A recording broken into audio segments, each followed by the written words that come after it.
హిందూ మత పురాణంలో అనేక రహస్య కథలు ఉన్నాయి. వాటి గురించి మనకు కొంత మాత్రమే తెలుసు. కృష్ణ భగవాన్ యొక్క మరణం గురించి అనేక కథలు ఉన్నాయి. కృష్ణ భగవాన్ ఎలా జన్మించారో మనందరికీ తెలుసు. కానీ కృష్ణ భగవాన్ మరణం గురించి మీకు తెలుసా?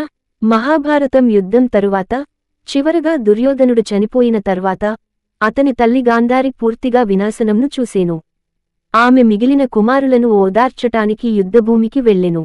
ఆ సమయంలో కృష్ణ భగవాన్ మరియు పాండవులు కూడా వచ్చెను. ఆమె కుమారులు చనిపోయిన శోకంను అధిగమించడానికి గాంధారి 36 సంవత్సరాల తర్వాత నీవు చనిపోతావని కృష్ణుణ్ణి నిందించెను. తనకు శాపం పెట్టినందుకు కృష్ణుడు నవ్వెను. సరిగ్గా 36 సంవత్సరాల తర్వాత ఒక వేటగాడి చేతిలో ముగింపు ఉంటుంది.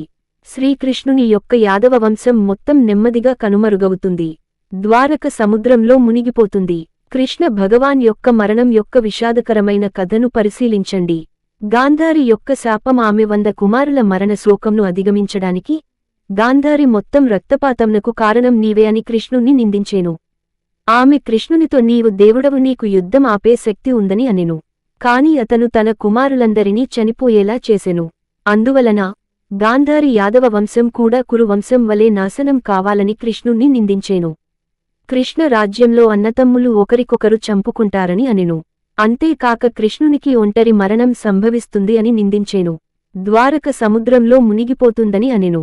కృష్ణుడు నవ్వి మరియు గాంధారి తన ప్రచండ భక్తుడు మీద శాపం పెట్టిందని చెప్పెను.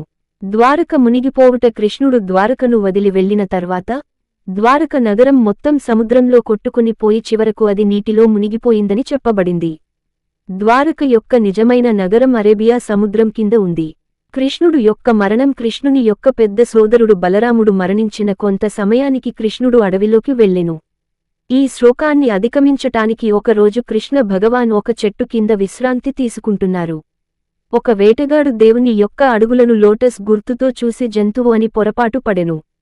వేటగాడు దేవుని యొక్క పాదాలను బాణంతో కొట్టెను.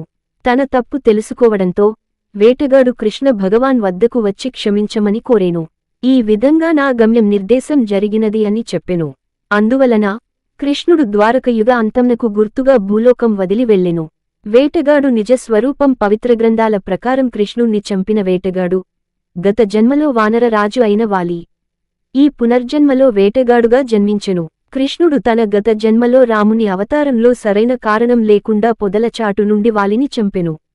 కాబట్టి అతను వేటగాడి చేతిలో మరణం ఉందని ఉద్దేశించబడింది.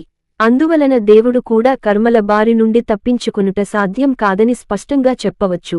ఈ వీడియో మీకు నచ్చినట్లయితే వీడియోని లైక్ చేసి సబ్స్క్రైబ్ చేసి శ్రీరాముని కృపను పొందగలరు.